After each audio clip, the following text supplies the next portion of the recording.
आमची मागणी अशी आहे या सगळ्या याच्यामध्ये या क्वेश्चन 89 ला धरूनच आणि याच्या संदर्भातली असणारी एक इलेक्शन पिटिशन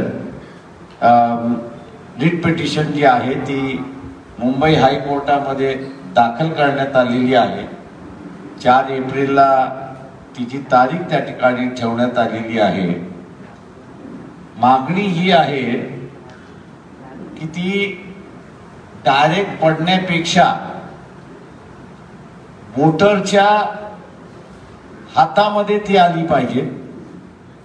त्यांनी ह्या गोष्टी व्हेरीफाय केल्या पाहिजेत आणि व्हेरीफाय करून त्यांनी असणारं त्या बॉक्स जो आहे बॅलेट बॉक्स जो आहे त्या बॅलेट बॉक्समध्ये त्यांनी टाकली पाहिजे अशी असणारी मागणी आम्ही असणारी या ठिकाणी करतोय। त्याच्यासाठी इलेक्शन कमिशनला भेटणार असंही आम्ही त्या ठिकाणी बघतोय।